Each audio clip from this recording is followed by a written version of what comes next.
cómo un hombre nacido lejos de Roma llegó a ser emperador. Hola a todos y bienvenidos a un nuevo programa de Decíamos Ayer, donde hoy nos adentramos en la figura de un hombre que transformó para siempre el destino de Roma. Un emperador nacido lejos de la urbe, en la provincia hispana de la Bética, y que alcanzó la cúspide del poder en el imperio. Hablamos de no otro que de Marco Ulpio Trajano, el primer emperador no itálico, símbolo de una Roma plenamente imperial, donde las élites provinciales ya jugaban en el centro del tablero político. Durante su gobierno, el imperio alcanzó su máxima expansión territorial, derrotó al reino dacio, humilló a los partos y rozó con los dedos el sueño de dominar las rutas comerciales de Oriente. Pero Trajano fue mucho más que un general victorioso, fue también un reformador. Hoy, junto a David Soria Molina, exploraremos su trayectoria política, sus victorias militares, su consolidación como emperador divinizado y el legado que dejó en Roma y más allá. Comenzamos. Molina, ¿qué tal, David? ¿Cómo estás? Pues muy bien, la verdad es que encantado de compartir este espacio con todos vosotros y deseando entrar en harina. Pues vamos a ello, David. Antes, presentarte para ver si hay alguien que no te conoce, que lo dudo mucho, que David es doctor en Historia Antigua por la Universidad de Murcia. Su campo de estudio es la historia político-militar y naval del Imperio Romano, aunque actualmente se centra sus investigaciones en las dinámicas geopolíticas, estratégicas y del conflicto en el mundo romano durante las dinastías Flavia y Ulpio Elia, creo que es. Esto ya, mi latín antiguo está fatal. Y además, bueno, nos trae aquí, aparte de muchas publicaciones, la que nos trae aquí es, como decía, su libro Trajano, el mejor emperador, que ya con el título ya nos llama la atención y posiblemente ya sepamos cómo va a concluir David en su valoración también, ¿no? Que preguntaremos aquí sobre su opinión sobre Trajano. Pero antes que todo eso, David, vamos, como decías, a entrar en harina. Y antes de hablar en sí del personaje, como siempre acá comentamos con invitados, un personaje sin contexto no es fácil de valorarlo. Entonces, si nos puedes contar un poquito el contexto en el que se va a desarrollar la figura de Trajano, es cómo estaba el Imperio Romano, en qué contexto se desarrolló Trajano. Pues bien, la vida de Trajano se desarrolla en el periodo que conocemos como el Principado, coloquialmente el Imperio. Es interesante darse cuenta de que este régimen que está gobernando en ese momento, el Estado romano, sobre el papel, es una república restaurada, ¿no? Tal y como lo creó Augusto en su momento, pero que lo que encierra en realidad es una dictadura militar que funciona como tal en todo menos en el nombre. Es como vemos, una situación bastante paradójica a la cual Trajano va a aportar pues, su particular granito de arena. En ese momento Roma es la dueña absoluta del Mediterráneo y está empezando a afrontar cuando nace Trajano ya una serie los primeros atisbos de lo que va a ser ya un gran problema en la zona danubiana contra el Estado dacio, en la actual Rumanía. Y por otra parte, Roma está lidiando un pulso a gran escala con el imperio parto, lo que sería a grosso modo las actuales Irak e Irán, por el control precisamente de Mesopotamia, el acceso el control de las rutas más rentables de la ruta de la seda y de las especias, que era uno de los grandes motores económicos del Imperio Romano en ese momento. En síntesis, Roma está en un momento, se está acercando a uno de sus momentos de mayor esplendor, si no quizás a la cúspide de su poder, al menos sí a uno de sus momentos cumbre, sin necesidad de realizar una expansión todavía a gran escala, de nuevo territorial, en lo que al control un control territorial directo se refiere, ¿no?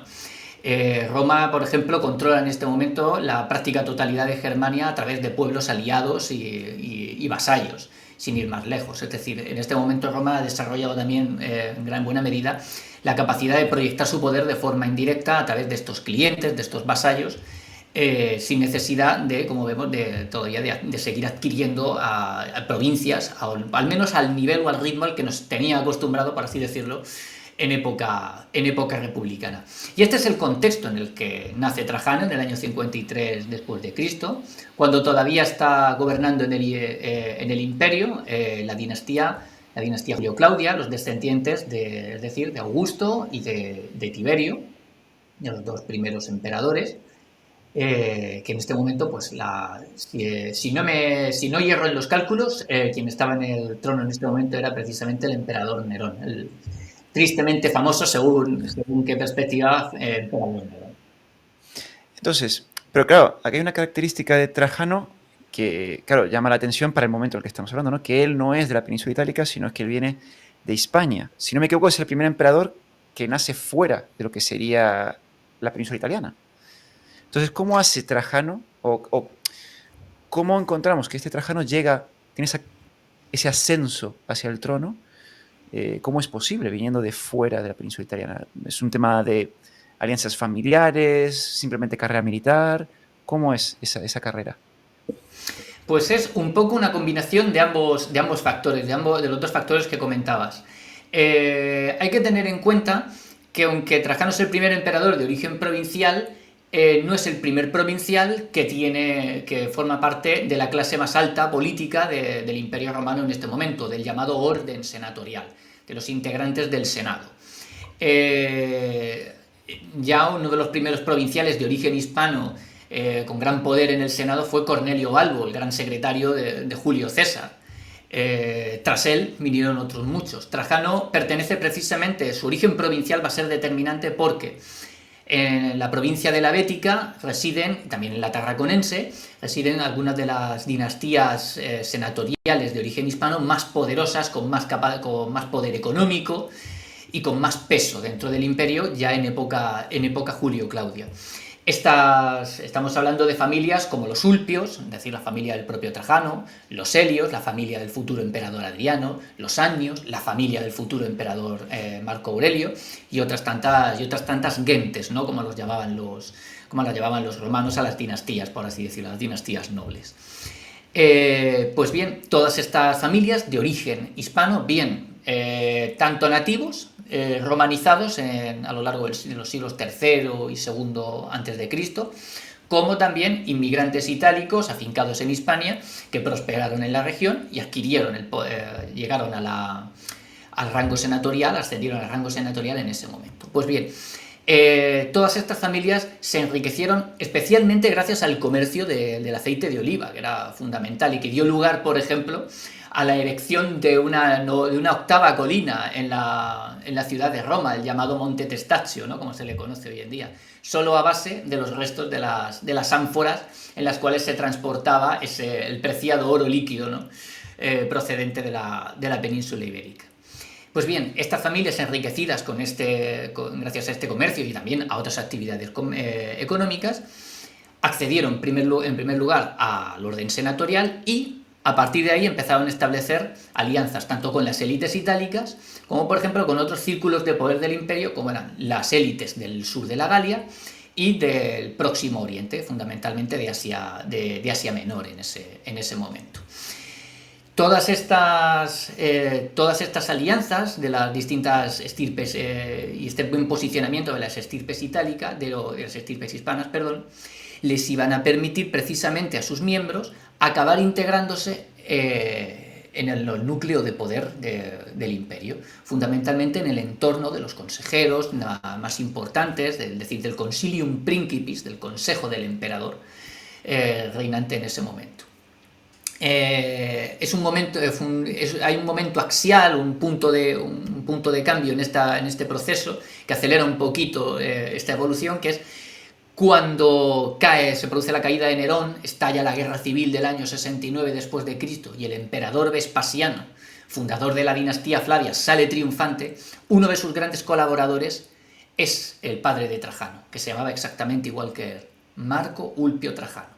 Pues bien, Trajano padre se posiciona como uno de los miembros clave del régimen y después entre los sucesores de Vespasiano iba a tener un papel también muy importante ya el hijo de Trajano padre, es decir, nuestro protagonista, el futuro emperador Trajano. y va a ser uno de los pilares del régimen del emperador Domiciano. Es precisamente a la sombra de Domiciano donde Trajano desarrolla su trayectoria, donde consigue afincarse junto con otros múltiples hispanos como uno de los pilares claves del régimen de Domiciano, de su poder. Y cuando Domiciano es asesinado por una conjura palaciega, no precisamente por una conjura senatorial, el propio régimen empieza a buscar una cabeza sustitutoria. La encuentra temporalmente una especie de regente en la figura de Nerva, del emperador anciano Nerva, que también era uno de sus colaboradores más estrechos, por cierto. Y mientras tanto, estas élites de poder, estas conexiones que veíamos de las distintas élites hispanas, casualmente en este momento tienen su punto de encuentro en la figura de Trajano. Es el nexo de unión entre las élites de Asia Menor, del sur de la Galia, de Hispania y por supuesto de Italia.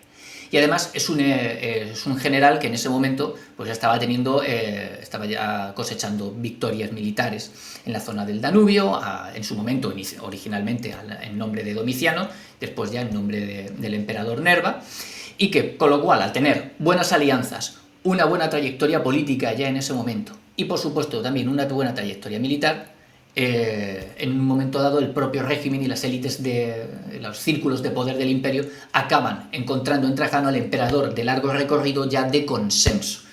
El régimen sustituye su cabeza de forma definitiva por consenso para evitar precisamente una guerra civil y encuentra en Trajano esa figura que andaba buscando.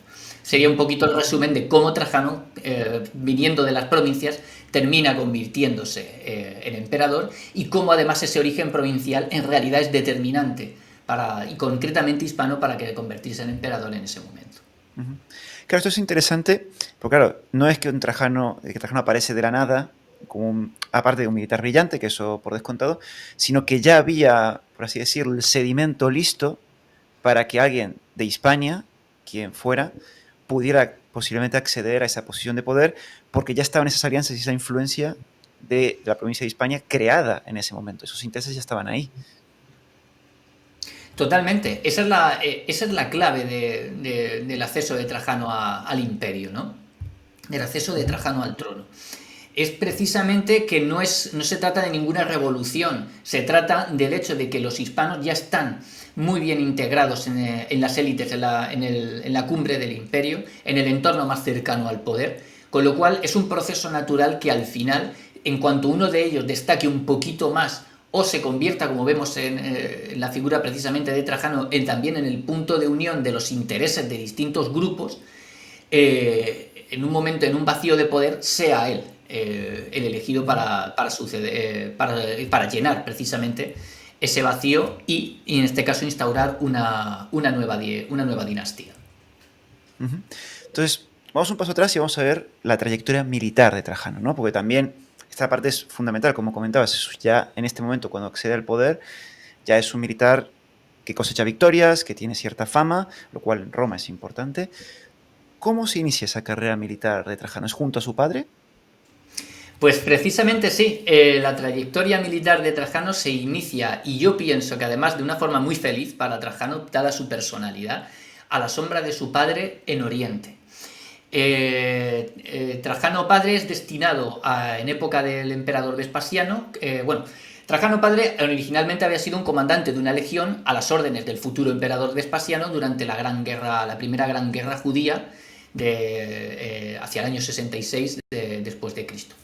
Se curte ahí este personaje y con posterioridad, como hemos visto, la confianza que tenía Vespasiano en él pues hace que se lo lleve consigo a Roma, que sea también uno de los pilares de su régimen. En cuanto Vespasiano se asienta en Roma, en torno al año 70 después de Cristo, Trajano padre es destinado como gobernador de la provincia de Siria.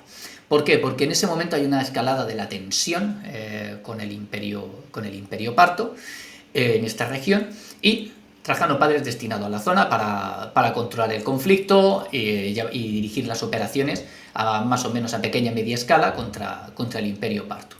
Y el padre de Trajano se lleva a su hijo consigo como tribuno de orden, un tribuno laticlavio, es decir, un tribuno de rango senatorial, era una especie de secretario, de ayudante de campo del comandante de una legión este cargo. Pues bien, Trajano, el futuro emperador Trajano, desempeña este cargo dentro de una de las legiones que militaba a las órdenes de su padre. Y ahí es donde él curte sus primeros laureles, participa en estas campañas limitadas, pero importantes a nivel estratégico contra el Imperio Parto. Y yo pienso que precisamente este primer encuentro con Oriente va a marcar a Trajano para toda su vida. Al final va a terminar volviendo a la llamada de Oriente, es donde, paradójicamente, y adelantándonos un poquito a los acontecimientos, es donde la carrera de Trajano como militar y también como político empieza en Oriente y va a terminar también, aunque él intente que sea de otra manera, va a terminar también al final en Oriente.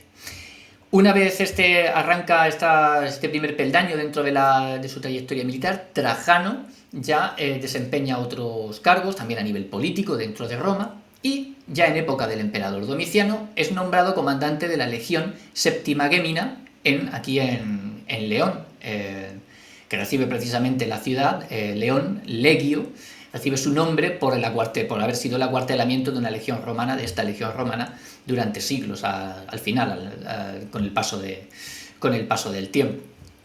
Pues bien, Trajano recibe en ese momento el mando de esta legión y en el año 89, en el invierno del año 89, se produce un golpe de estado contra Domiciano en Germania Superior. Saturnino, el comandante de la provincia, consigue el respaldo de 2 de las 4 legiones de la misma y se proclama emperador. Y además recaba el apoyo de una tribu germánica a la que recientemente había derrotado Domiciano, los catos, para que secunden sus operaciones para intentar hacerse con el poder. Entre los comandantes que primero replican a la llamada de auxilio del emperador Domiciano es Trajano. Trajano está en Hispania, está literalmente en la otra punta de Europa. ¿no? Pues bien, Trajano se marca básicamente un récord al marchar con la Legión Séptima Gémina desde León hasta Germania Superior en tiempo récord. En menos de un mes se planta en la frontera con sus tropas, demostrando a Domiciano una lealtad ciega, total. Él es un fiel apoyo del régimen Flavio, ¿no? De la dinastía Flavia, que era la dinastía de Vespasiano, Tito y Domiciano. Y lo que pasa es que Trajano, lógicamente, no llega a tiempo de participar en la acción. El gobernador de Germania Inferior derrota antes al usurpador y restablece la situación. Pero Trajano se queda, junto con esta legión, en la zona para mantener bajo control la provincia, y probablemente participar en operaciones punitivas contra los catos. Y esto ya hace que Trajano se integre de inmediato en el Consilium Principis, en el círculo de máxima confianza del emperador Domiciano. Con posterioridad, Domiciano le va a poner al frente no ya de ciertas operaciones en la zona de Germania Superior, sino en Panonia, cuando se reabran las contiendas contra los cuados y los marcomanos en la zona.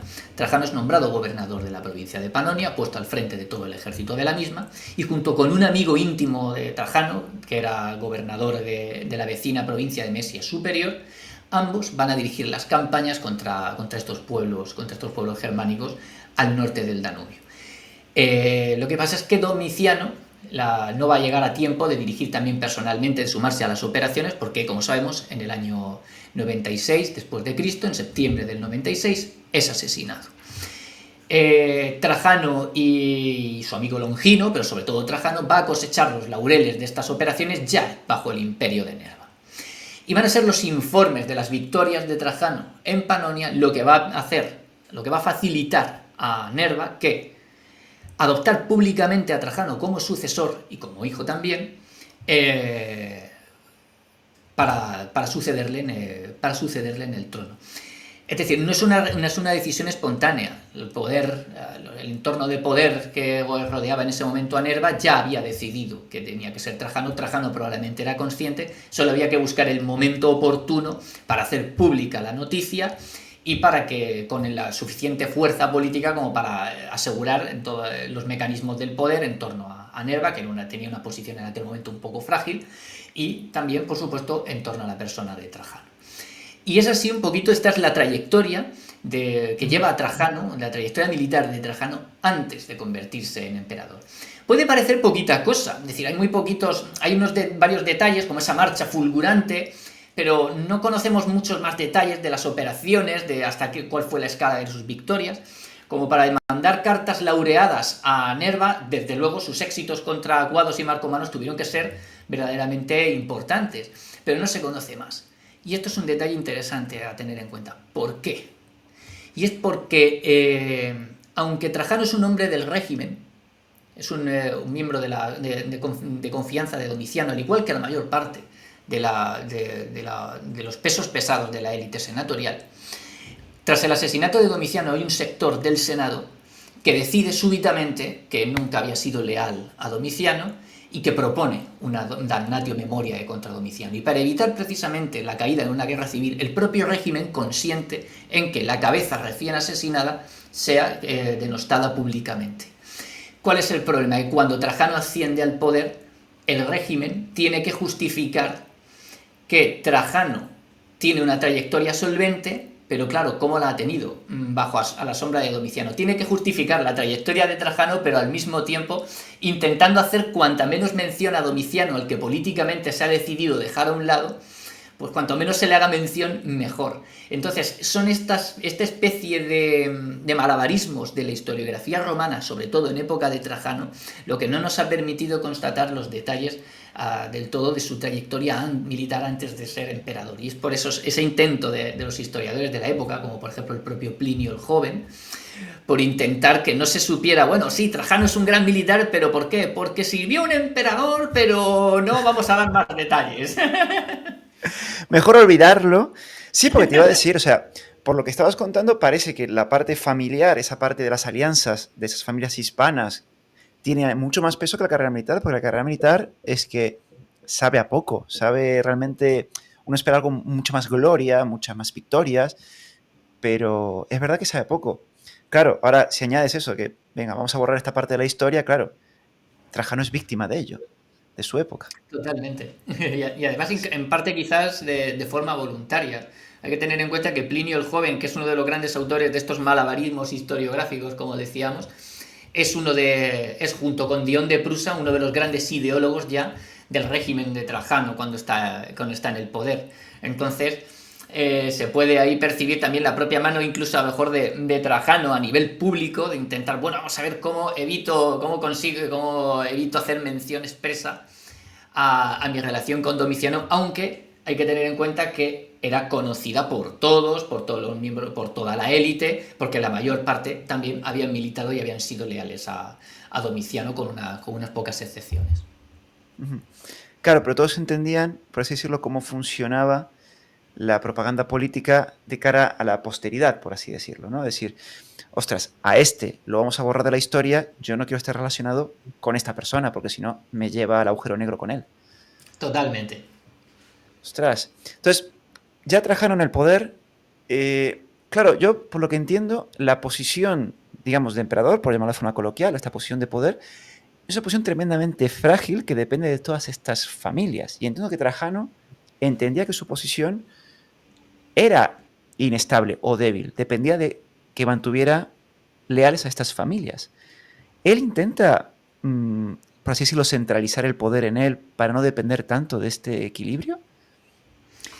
A ver, lo bueno que tiene Trajano es que es el candidato de consenso de todas las élites de poder del imperio en ese momento, que es lo que consigue, como comentábamos, que un hispano se convierta de repente en emperador. Entonces, y además tiene entre los grandes pesos pesados de la élite senatorial a amigos íntimos. Estamos hablando, hemos mencionado a Longino, pero también a Licinio Sura, su mano derecha. La propia familia del futuro emperador Adriano también constituye otro de sus apoyos. Y todos estos apoyos políticos se van a traducir en grandes mariscales, los grandes generales de la época de Trajano, los que vamos a ver participando en sus campañas.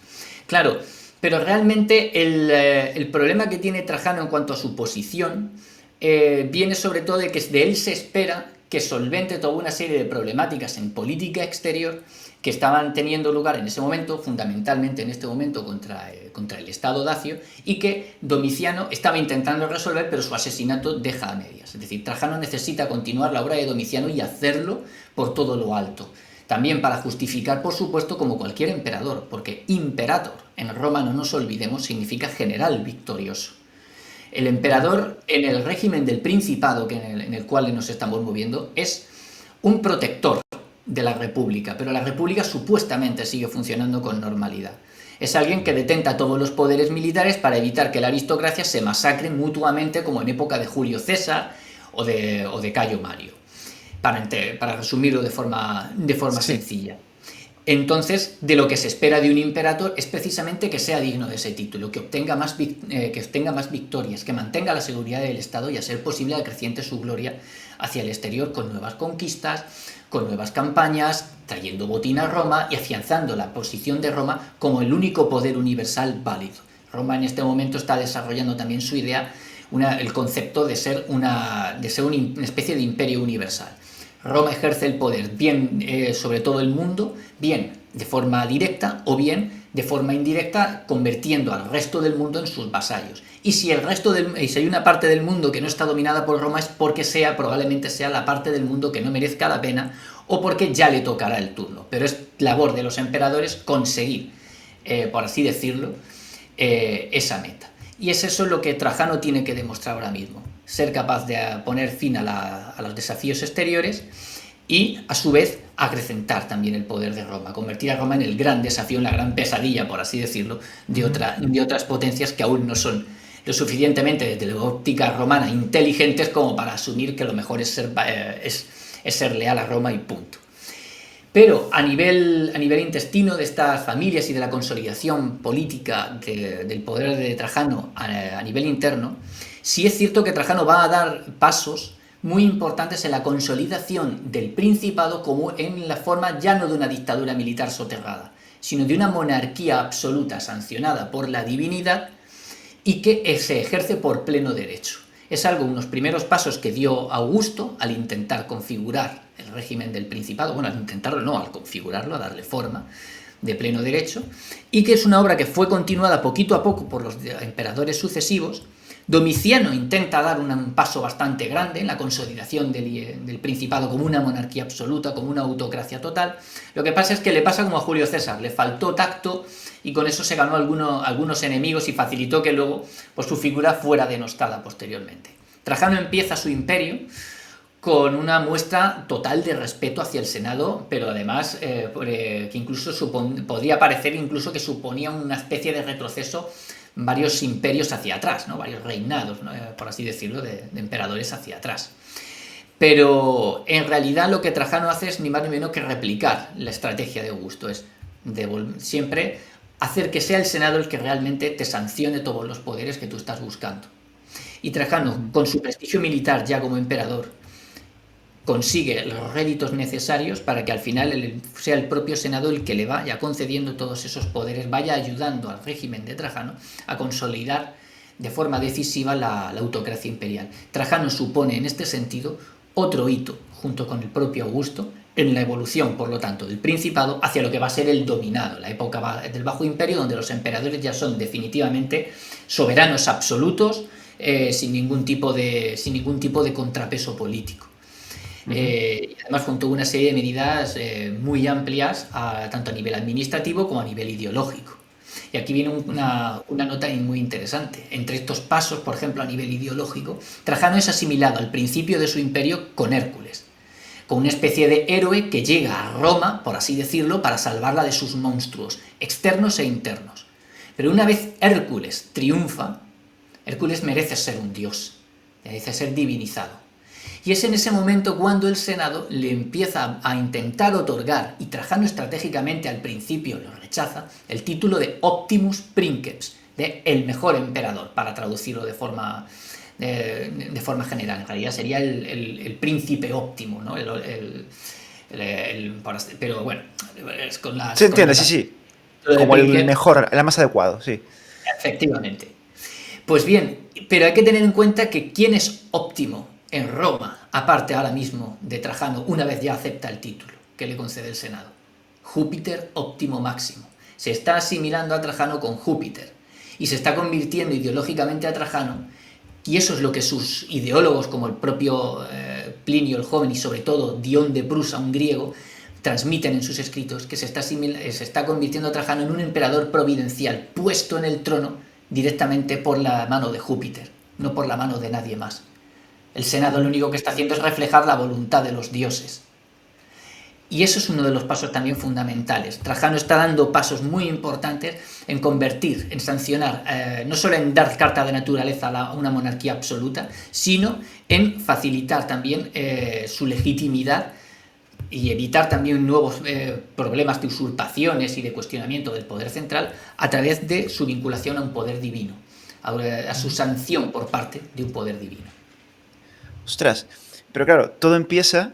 Claro, uno muchas veces entrevistando tal, tú tienes el mundo exterior, el mundo, o sea, política exterior y política interna como dos entes que sí se relacionan, pero es que aquí es importantísimo entender lo que Trajano hizo fuera de las fronteras de Roma para ver cómo con eso consigue reformar Roma a su gusto, por así decirlo, a lo que a él le interesaba en este momento, como es esta monarquía providencialista, o bueno, que por derecho divino yo soy el emperador y quien yo elija como mi sucesor va a ser el emperador.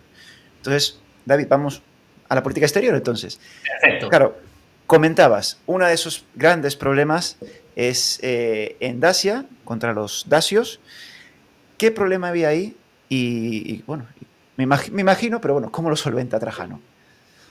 Pues bien, decíamos que el régimen de Trajano en un momento dado le asimila principalmente con Hércules, ¿no? Con Hércules venido de Hispania, después de limpiar los establos del rey Gerión, pues marcha a Italia, siguiendo además el mito, para defender a Italia de sus monstruos. Y uno de estos monstruos es precisamente, el principal de ellos es el Estado dacio y la entente de aliados que le rodeaba. El Estado dacio en este momento, desde el año 69 después de Cristo, pero principalmente desde el año 85 ya, no solo está desvirtuando con su red de alianzas propia en la Europa oriental y central, no está desvirtuando solo las redes de poder indirecto de Roma más allá de sus límites. Es que lo que el Estado dacio ambiciona es conquistar parte del territorio romano, es dominar completamente la Europa danubiana y desplazar a Roma de esta misma región para constituir una superpotencia propia de pleno derecho. No estamos hablando de un conjunto de tribus. El Estado dacio como tal es un Estado en el sentido clásico del término. Para entendernos, para buscarle una comparativa, lo podríamos asimilar, por ejemplo, a la Macedonia de Alejandro Magno, para ver un poquito el nivel de complejidad institucional y de desarrollo. El ejército dacio es un ejército de ciudadanos, muy similar en sus estructuras al que conoció, por ejemplo, la propia Roma en sus guerras contra Cartago, a las legiones de Roma en época de Cartago. Son soldados que ciudadanos soldados que cumplen un servicio militar obligatorio y que su equipamiento y su adscripción a unos cuerpos determinados están vinculados a su capacidad censitaria, a su capacidad adquisitiva, por ejemplo. El ejército dacio está muy bien organizado, tiene distintos cuerpos, una escala de mandos, por así decirlo, de oficialidad, integrada por su nobleza, y distintos grados de unidades, distintos cuerpos, que a su vez constituyen un ejército que es capaz de derrotar a Roma no solo en una lucha asimétrica, en tácticas de emboscada o de guerrilla, sino en campo abierto sin necesidad de ninguna triquiñuela. Van a ser varias las derrotas que en campo abierto cosechen los romanos frente a los dacios, tanto en suelo dacio como en el propio suelo romano. Es este el desafío al que se enfrenta Trajano en este momento. Domiciano ya lo había tenido que afrontar. En el año 85 estalla la guerra dácica de Domiciano, cuando el rey dacio Dures y sus aliados, los sármatas roxolanos, es decir, un pueblo habitante de la actual Ucrania, los bastarnos, un pueblo germánico y estepario también de la actual Moldavia, y los cuados y los marcomanos, que habitaban en la zona de la actual República Checa, pues emprenden hostilidades contra el Imperio Romano a diversas escalas, poniendo en marcha este proyecto expansionista, como decíamos. Y aquí tuvo lugar una de las primeras derrotas de Roma en campo abierto frente a los dacios. Y es que el gobernador de Mesia, de la actual Bulgaria, Opio Sabino, es derrotado en campo abierto por los dacios y muere durante la acción, además. Muy bien, Domiciano tiene que hacer toda una serie de esfuerzos militares para echar a los invasores dacios, fracasa un primer intento de invasión de Dacia, vuelven a ser invadidos los romanos vuelven a repeler a los dacios, finalmente un segundo intento de invasión romana va cosechando éxitos, Domiciano tiene problemas en otros frentes, bueno, el caso es que consigue restablecer un poquito la situación en la región danubiana, pero no ha conseguido derrotar al Estado dacio. Domiciano asume que ya su objetivo no puede ser someter a los dacios como un Estado cliente, como un vasallo, sino que tiene que destruir el Estado dacio y conquistar su territorio como provincia, poner en marcha un proyecto expansionista a gran escala como tal, para reconstruir el poder, no sé, las redes de poder de Roma sobre una incontestada hegemonía romana en la zona. Reconstruir el poder romano en la región, renovado y ampliado a todos los niveles. Domiciano, como sabemos, no puede concluir esta obra, es Trajano el que le toca el relevo. Y va a ser esta obra el precio que Trajano va a tener que pagar para poder conseguir ese poder interno tan incontestado gracias al reconocimiento de las élites. ¿Cómo se lo gana Trajano? Pues en las dos guerras dácicas de su imperio. La primera guerra dácica de Trajano, del año 101 al 102, y tras un pequeño periodo de entreguerras, la segunda guerra dácica de los años 105 al año 106.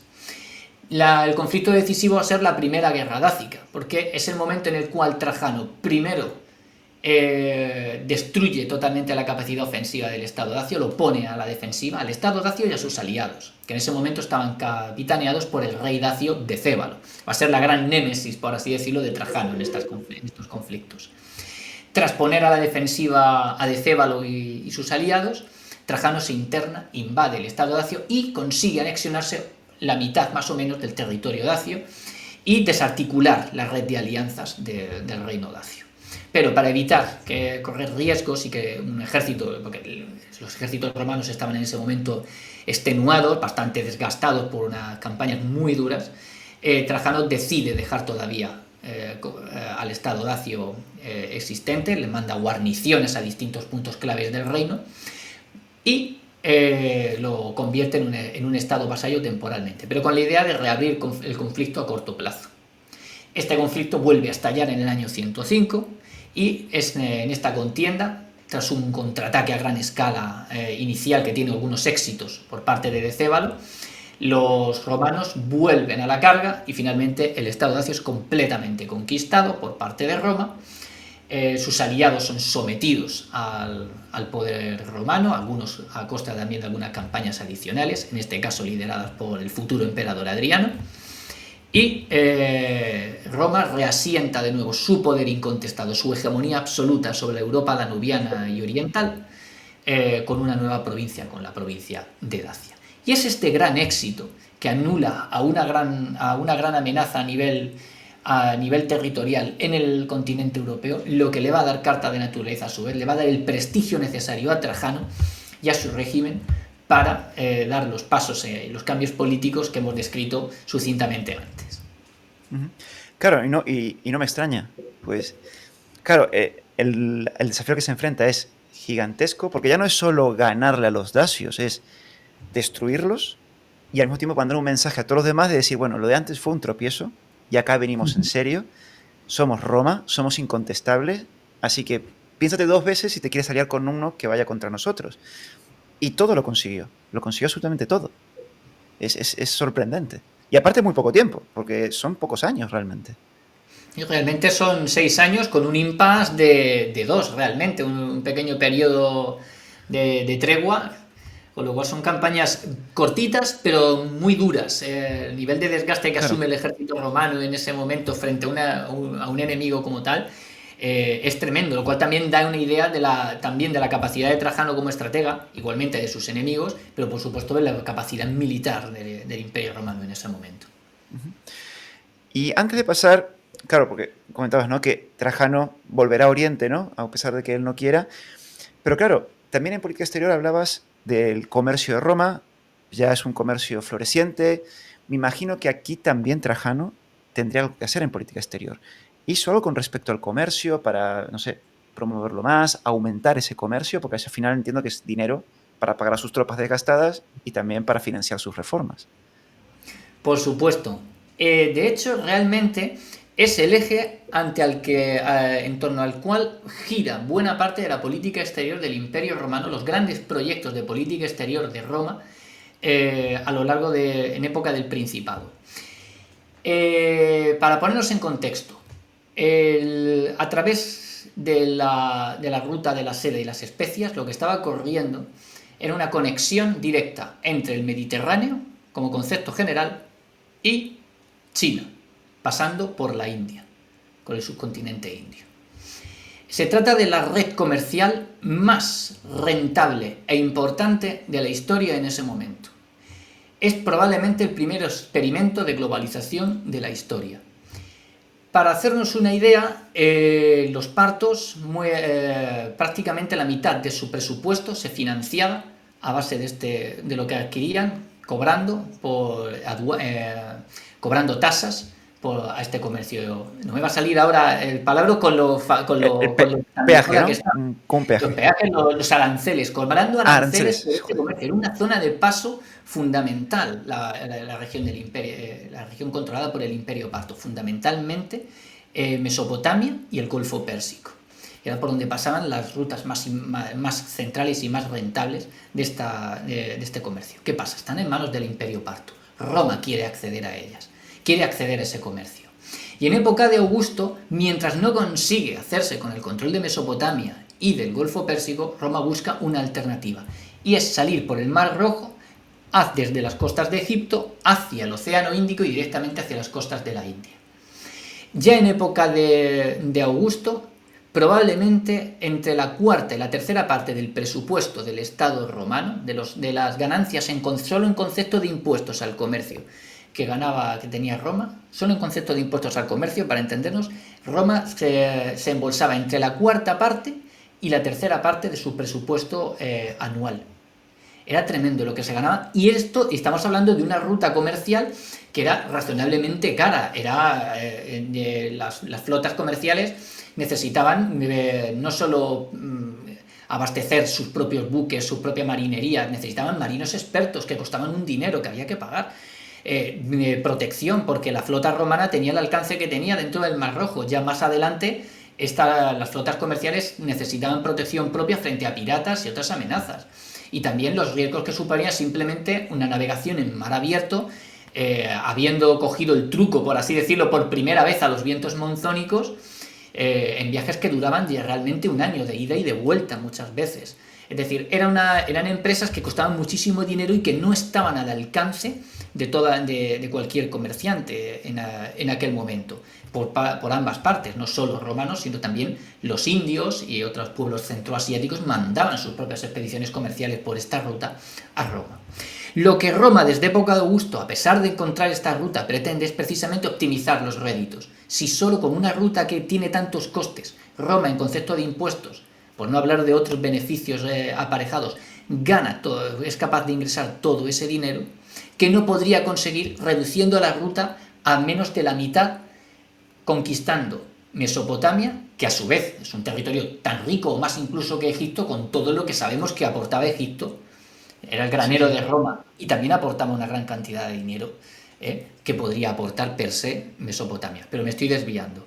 Solo a nivel comercial se reducirían los gastos a más de 2 veces, lo cual significa que los beneficios a su vez también crecen. Se pueden meter más empresarios, los empresarios comerciales pueden meter más dinero en esas empresas y Roma, por lo tanto, se mueve más riqueza y por lo tanto Roma puede tasarla.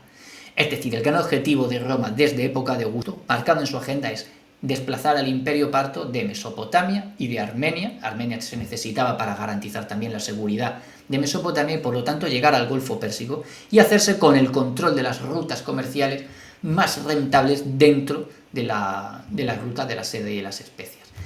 De hecho, si Roma hubiera alcanzado este objetivo, y eso los romanos lo sabían muy bien, podrían haber entre duplicado y casi cuadruplicado su presupuesto militar anual, con todo lo que eso supone para Roma, para hacernos una idea.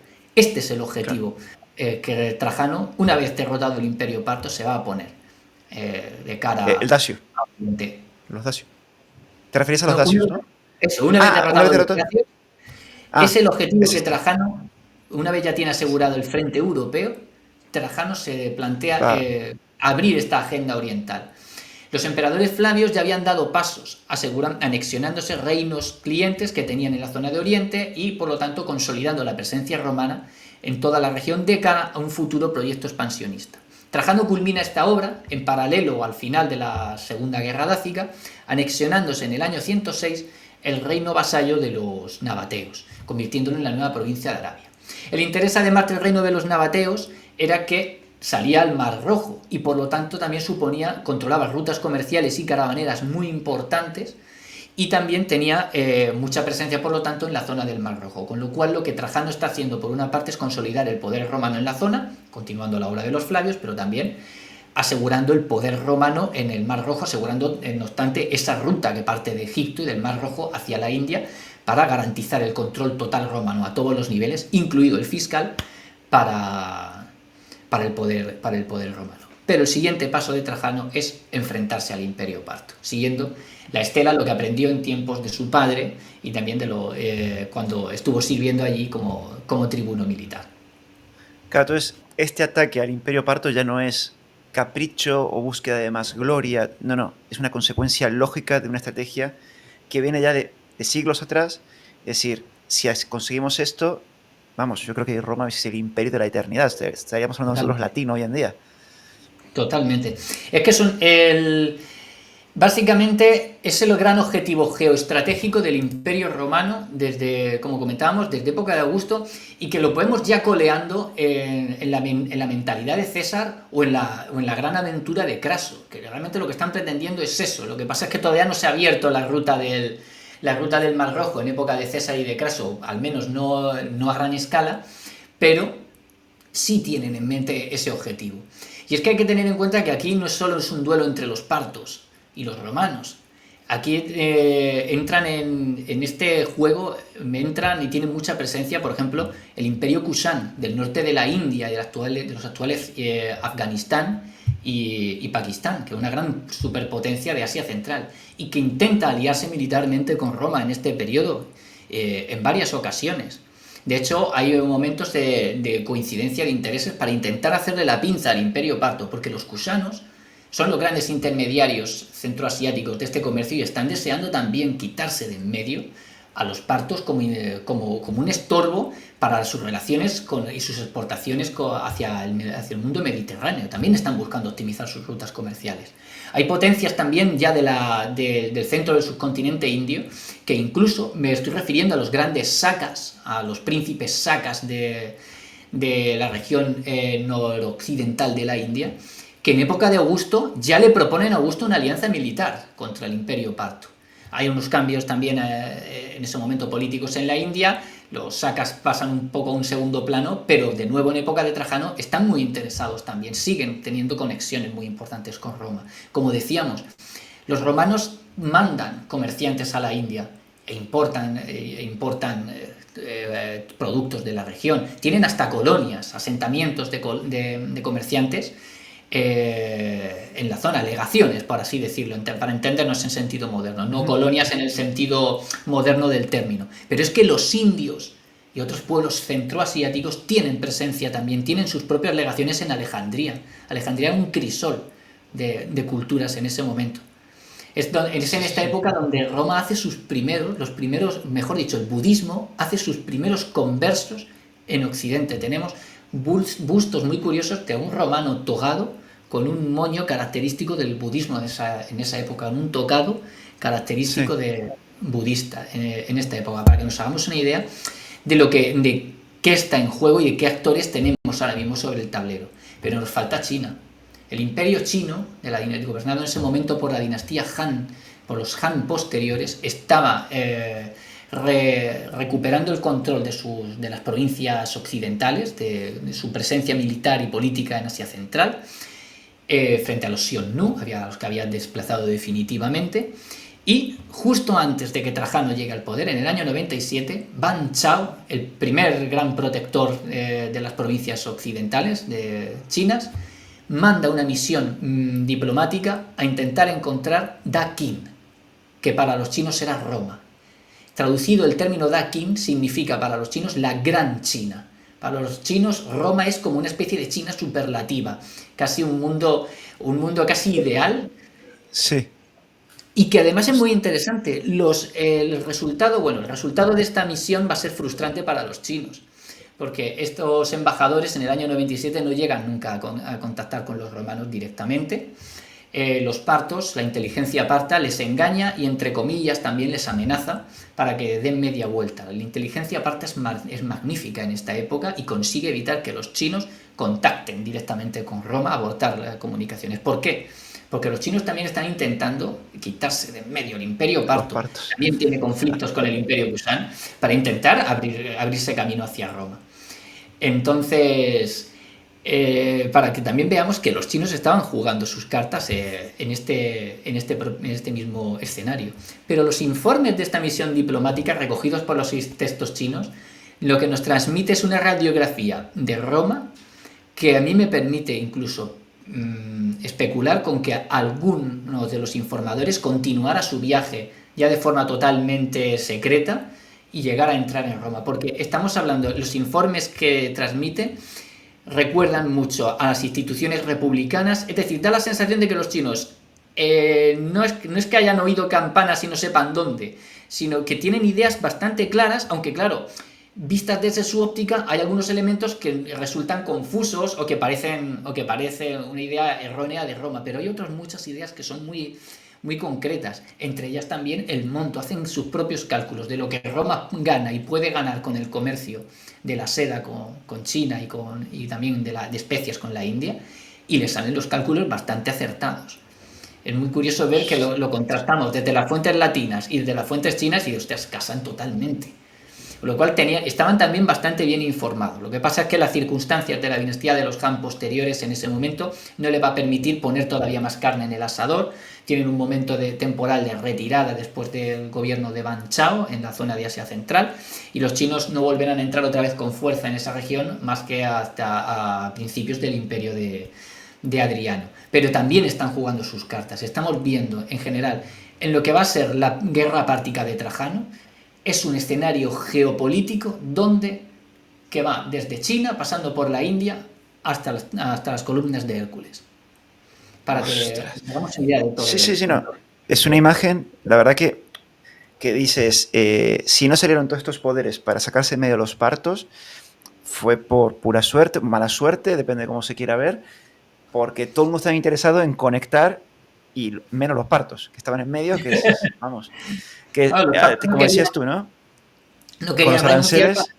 A ellos les venía muy bien, eran los que controlaban las rutas más rentables, pues, y se hacían de oro. Y luego los persas sasánidas, después de ellos, también van a jugar muy bien esas cartas, incluso mucho mejor que los partos. Claro, y aparte de esto, también conecta un poco con lo que, como comentaba, ¿no? Lo que tenemos en el canal, que es Edad Media, Edad Moderna. Claro, esos reinos europeos después buscando otra vez esa ruta para conectar con Oriente, ya cruzando África, o bueno, yendo hacia el oeste. Como esa ruta siempre se está buscando, y no es algo de la Edad Media, de la Moderna, sino que desde tiempos romanos esa ruta se viene buscando y se busca esa conexión, porque es muy rentable. Entonces, vamos ya con Trajano y esa campaña contra los partos. ¿Cómo se inicia? ¿Cómo le va a Trajano en esa campaña militar? Pues bien, ya hemos visto los motivos, las causas estratégicas, los objetivos estratégicos que Roma se plantea para esta campaña, que no son baladíes. Entonces, el conflicto empieza aprovechando el hecho de que el Imperio Parto en ese momento está sumido en una guerra civil dinástica, la enésima de su historia, entre Cosroes I y Vologeses III. Cosroes gobierna la mitad occidental del imperio, Vologeses la mitad oriental. Y en ese momento, en el año 113, Cosroes destrona al rey de Armenia y coloca a un candidato de su propia familia. Con esto lo que está haciendo es violar el tratado que habían signado Roma y Partia en época de Nerón, según el cual los emperadores, mejor dicho, los grandes reyes partos, los Shahanshah partos, proponen al candidato al trono y el emperador romano lo sanciona y lo corona. Cosroes tiene que tener una situación razonablemente urgente, una situación razonablemente peligrosa, como para dar este paso, correr el riesgo de darle a Trajano, al cual ya conoce bastante bien, un casus belli en bandeja de plata. De hecho, inmediatamente, tras haber asentado al nuevo soberano de Armenia, contacta con Trajano, le envía una embajada. Trajano, de hecho, le encuentra ya la embajada, está marchando hacia Oriente, decidido para iniciar el conflicto. Encuentra la embajada parta en Atenas y los partos, la explicación que le dan, bueno, es que necesitábamos hacerlo, no es ninguna provocación, nuestra intención no es iniciar una guerra, por favor, cuando llegues a Oriente, corona al rey de Armenia y demás, te entregamos la corona para que tú hagas las formalidades, pero necesitábamos hacer esto. Trajano, la respuesta que da es: cuando llegue a Antioquía, hablaremos. Básicamente es una amenaza a iniciar está decidido a iniciar el conflicto. De hecho, estaba tan decidido que los partos, lógicamente, sus reacciones y sus movimientos vienen al caso de que los preparativos para esta contienda llevaban ya 3 o 4 años en marcha, en manos del futuro emperador Adriano, que fue puesto al mando precisamente por Trajano, al mando de las provincias orientales en ese momento, como un supervisor para ir acumulando tropas. O sea que Trajano estaba simplemente esperando la excusa, el pretexto, pero ya estaba acumulando tropas en Oriente, ya se estaba preparando para la guerra. O sea, a la vista de estos datos, ¿cómo no de grave sería la situación para Cosroes en Armenia como para acabar corriendo el riesgo de prender él solo fuego al polvorín? No le quedaría seguramente otro remedio. En el año 114 empiezan las hostilidades como tales. Trajano invade Armenia, el rey armenio marcha a su encuentro tras haberle intentado desafiar un par de veces. Trajano le destrona inmediatamente, lo devuelve a Partia, pero en el viaje intenta supuestamente escapar y es asesinado por la propia escolta que le había puesto Trajano. Yo pienso también que hay una operación de eliminación estratégica. En el año 114 Trajano conquista totalmente Armenia y la convierte en provincia. Y acto seguido, en otoño de ese mismo año, invade la Alta Mesopotamia. En el año 115 ha conseguido conquistar toda la Alta Mesopotamia y convertirla en una provincia también, junto con el vecino reino es decir, pasado el río Tigris, en el este del actual Irak, conquista uno de los reinos vasallos de Partia en esa zona y lo convierte también en otra provincia, Asiria.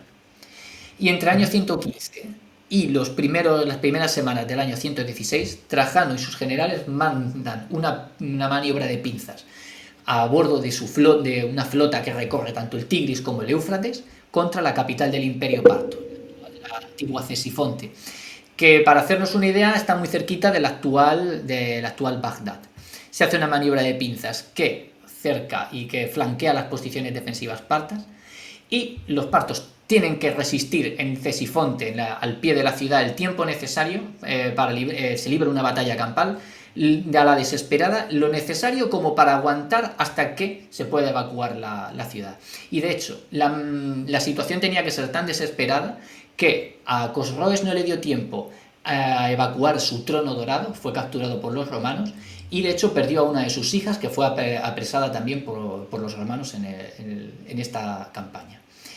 En enero del año 116, pues, Trajano hace su entrada triunfal en la capital del Imperio Parto y ha controlado totalmente Mesopotamia. Finalmente llega a orillas del Golfo Pérsico, donde el reino de Caracene, que era vasallo hasta entonces del reino parto, bascula totalmente a Roma por una serie también de intereses además particulares, y al fin, teóricamente, Roma ha conseguido el gran objetivo que perseguía. Solo le falta pues seguir adelante, conquistar algunas regiones vecinas para terminar de asegurar la zona. Se forma en ese momento, con esta Baja Mesopotamia, la provincia de Babilonia en este momento. Pero lo que ocurre es que Trajano no ha conseguido derrotar en campo abierto al ejército parto en pleno, no lo ha destruido. No ha destruido la base del poder de Cosroes. Es lo que Roma está intentando buscar en ese momento. Y en la retaguardia, desde el año 115, primero en Cirene, luego se extiende a Egipto en forma de una verdadera guerra a gran escala, a Chipre y hasta Judea, la diáspora judía del imperio se ha alzado en rebelión y ha tomado la práctica totalidad del granero de Roma, la arteria por la cual entraba la mayor parte una parte muy importante de sus ingresos. Roma en ese momento de Egipto solo controla Alejandría y unas pocas ciudades, con todo lo que eso supone, como sabemos, para Roma. Recordemos, el granero de Roma se ha comprometido. Aparte también de toda una serie de zonas que afectaban a las rutas de suministros de las campañas de Trajano en Oriente. Chipre, por ejemplo, era una pieza clave en este momento y se pierde frente a las fuerzas rebeldes. Lo que empieza como una serie de disturbios y una rebelión se convierte en una guerra a gran escala, en la Segunda Guerra Judía. Trajano necesita atender este frente y en ese momento, en el año 116 también, Cosroes y Vologeses entierran el hacha de guerra, temporalmente. Se dan cuenta de que si no confrontan juntos a Trajano, al final no les va a quedar nada por lo que luchar, no va a haber un imperio sobre el que reinar, ni un trono que conseguir. El trono, de hecho, ya lo han perdido porque se lo están llevando los romanos a Roma. Pues bien, unen sus fuerzas y contraatacan. Trajano va a sufrir una de sus primeras derrotas, no él personalmente, uno de sus generales, Máximo, es derrotado por los partos. Pero Lucio Quieto y Trajano consiguen contraatacar y abortar la cabeza de este contraataque parto. No obstante, el contraataque parto continúa mientras los problemas no dejan de acrecentarse en la retaguardia. La retaguardia, por así decirlo, sí. Totalmente. Entonces, Trajano, ¿qué es lo que decide en ese momento? Bien, convertir a uno de los hijos de Cosroes, que se ha pasado con sus tropas al bando romano, convertirlo en un rey vasallo, un rey parto vasallo que gobierne la Baja Mesopotamia. Y Roma va a intentar quedarse con el control directo del resto de las conquistas. Pero en el proceso aunque va aplastando en buena medida las rebeliones también que ocurren en la retaguardia de las zonas conquistadas, Trajano va a ver comprometidas totalmente sus fuerzas, es decir, a sus ejércitos con sus líneas de suministros estiradas totalmente al límite, teniendo que enviar además más tropas todavía a la retaguardia. Y en el año 117 estallan ya guerras en Dacia y en Britania, pero rebeliones a gran escala, invasiones en la zona del Danubio por parte de los sármatas roxolanos y yácigos, y en Britania un alzamiento de los brigantes en el norte de la isla apoyados por los caledonios. Estamos hablando de conflictos también a gran escala.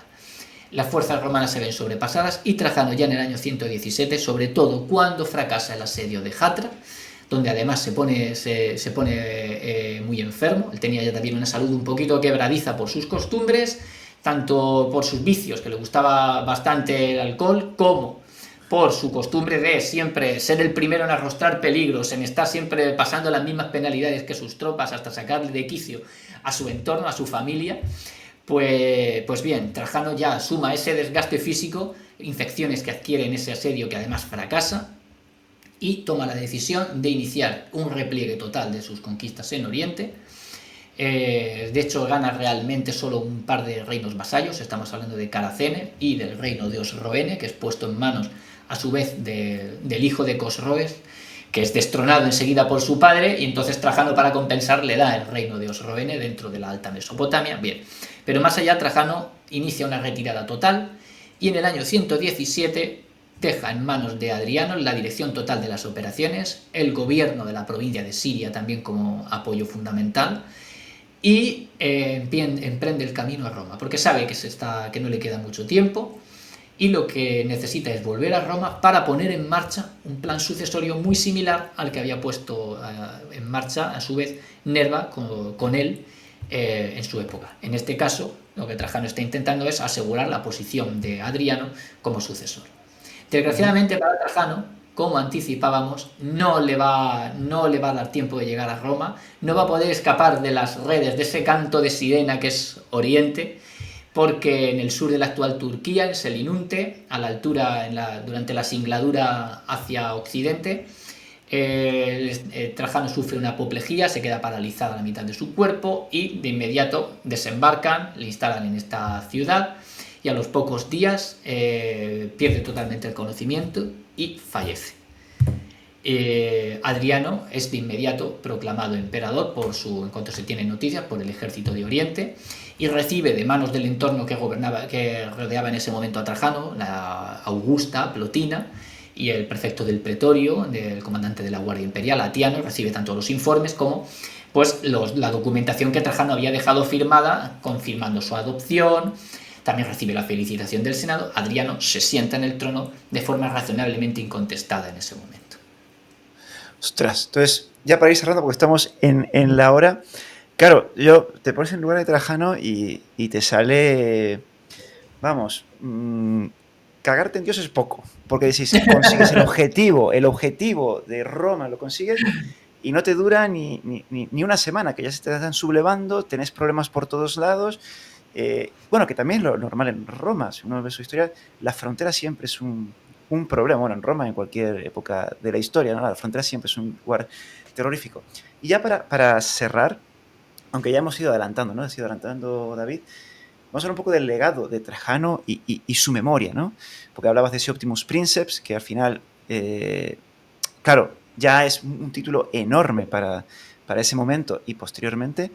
Pero ¿cómo ha sido tratado ese legado, la memoria de Trajano, por los propios historiadores romanos y posteriormente? Pues bien, es muy interesante.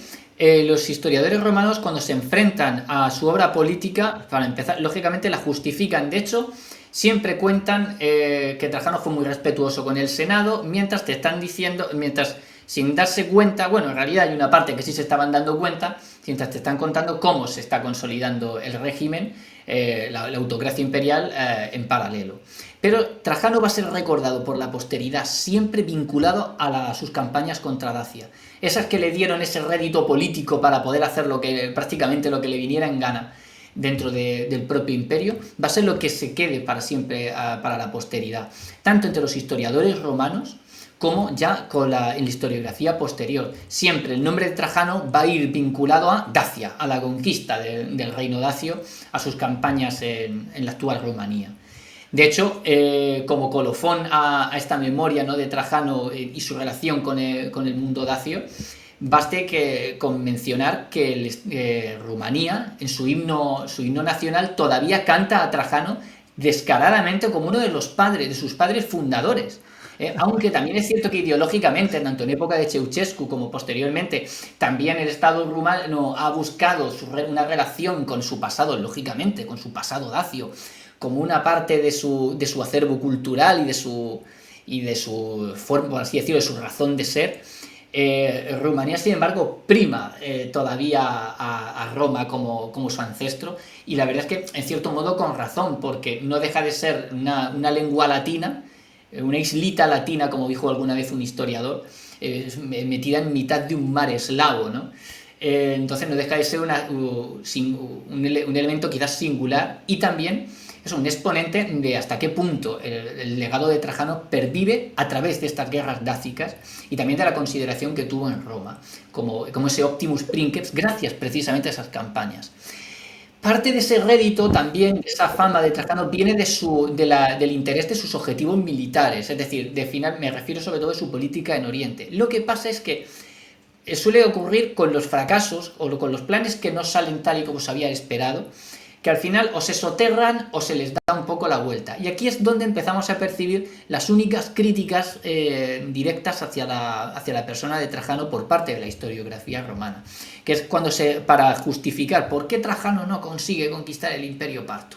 Pues bien, para evitar decir, no, es que jugó al final mal una parte de sus cartas, no supo buscar o consolidar aliados que le ayudaran durante contra el Imperio Parto, lo cual hubiera sido decisivo, teniendo en cuenta que la India en ese momento estaba buscando esa alianza militar con Roma contra Partia, y eso hubiera dado un vuelco a la historia. Totalmente, hubiera consagrado el éxito de Trajano, y hoy en día el mundo sería muy diferente, eso lo garantizo. Pues bien, para no tener que explicar eso, es decir, para no admitir que Trajano cometa, por así decirlo, un error, la historiografía posterior lo que juega es la carta de no es que Trajano estaba imitando a Alejandro Magno, pero claro, un hombre mayor, tenía 60 años y tenía la salud frágil, ¿cómo iba a intentar ser como Alejandro Magno? Es que se le había subido el ego a la cabeza, es que, claro, con sus éxitos él tenía que buscar la gloria. Crean ese mito, esa leyenda en torno a la figura de Trajano, y echan tierra enseguida sobre el hecho, sobre los acontecimientos. También juega un poco otro papel el hecho de que, al no haber un triunfo, no solo no se le hace tanto caso a esa campaña a nivel historiográfico, pasa un poquito por encima de ella. Aunque sienta algunos precedentes estratégicos y tácticos que van a utilizar otros emperadores luego, tanto negativos como positivos, en sus campañas en Oriente, contra el Imperio Parto y contra el Imperio Persa. Pero bueno, no nos desviamos.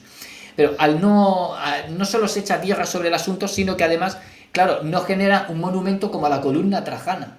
La columna trajana nos cuenta en piedra, como una especie de cómic, las campañas de Trajano en Dacia y nos da toda una serie de detalles que las fuentes escritas que nos han sobrevivido no nos aportan y nos permiten interpretar más detalles de los acontecimientos y de las operaciones. No tenemos lo mismo con el imperio, con las campañas contra el Imperio Parto. ¿Por qué? Porque no terminaron en un triunfo rotundo romano. Sí en una paz blanca con algunas ventajas por parte de Roma, pero no se culminaron los objetivos que quería el imperio. Por eso esa es la parte donde vemos un poquito de crítica por parte de los historiadores romanos y posteriores a la figura de Trajano, pero que no se ve eclipsada, sino que incluso no puede a veces competir con esta. Esa es en parte mito de Trajano, el gran triunfador contra los dacios. Va a ser siempre, como decía, la conquista de Dacia lo que acompañe siempre a Trajano, incluso por encima de su obra política tan importante a nivel interno, que le convierte, como decíamos, en otro hito junto con Augusto en el desarrollo del Principado.